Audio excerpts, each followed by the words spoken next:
Hi, period 5 apes. I'm sorry that I'm not there again. Today, I am with the freshmen, and we are on a field trip to Little Elementary. They have a project where they are writing one moment in time and then turning that into a storybook, and then they're going to go read their stories to the kindergartners at Little Elementary. So I'll be back later today.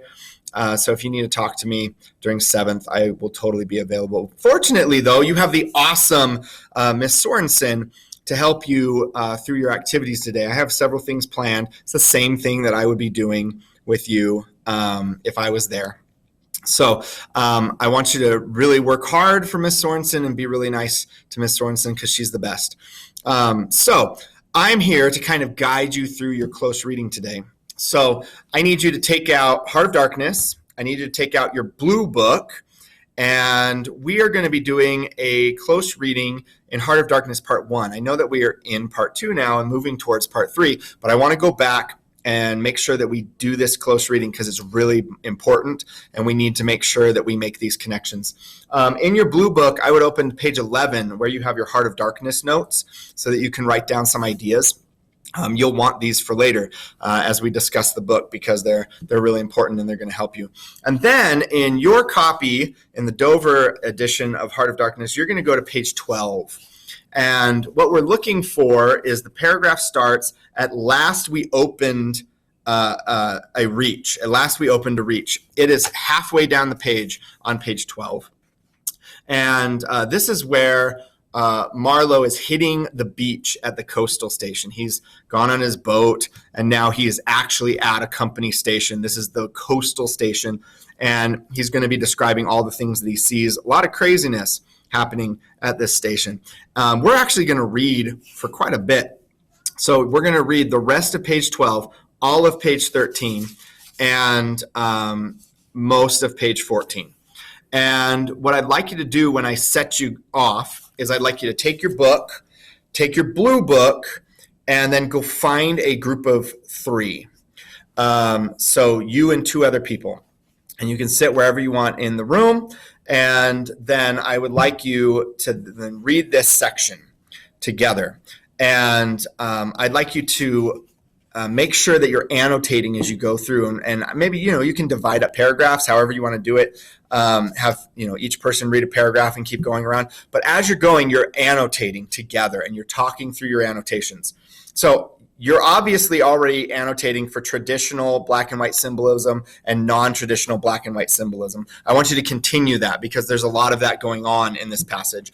But then on top of that, I'd like you to underline words with negative connotations, because there's a lot. And then I want you to dotted underline the most important phrases, words, most important diction choices, most interesting diction choices in dotted underlines to set them apart.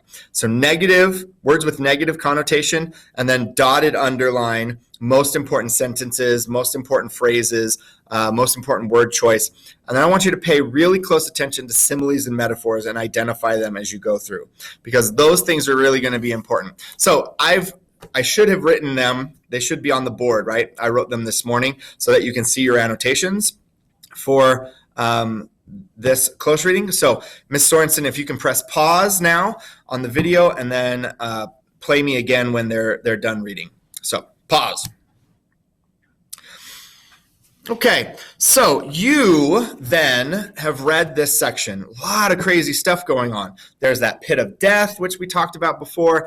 Everything is broken. I'm sure that there's already things going on in your brain about this. So the next thing that I want you to do with your group is in your Heart of Darkness notes, I would like you to brainstorm the most important symbolically important moments of this passage, the most symbolically important things that happened, things that Marlowe saw, things that are going on around him, because he's not actually really doing a whole lot. He's just describing what he sees. So I want you to brainstorm a list. What are the symbolically most important things in this section? And then I also want you to talk about why. So you might do it as like 2 columns in your notes and have on one side the scenes that are most symbolically important on the other side. Why are they symbolically important? So once again, Ms. Sorensen, if you can just push pause on me for a sec, and then we'll come back when they're all done and do the next part. So now that you've done that and you've talked about what is most symbolically important, I would like you as a class to kind of share out. So Ms. Sorensen will kind of manage that and have you share out why you think that that is the most symbolic section. And if you hear something that you don't have in your notes, I would probably write them down and talk about how this connects to the other parts of the book, talk about why it's most symbolically important, what's going on. So Ms. Sorensen, go ahead and pause me again and then have them share out that. And then when they're done, come back and we'll give you the next part.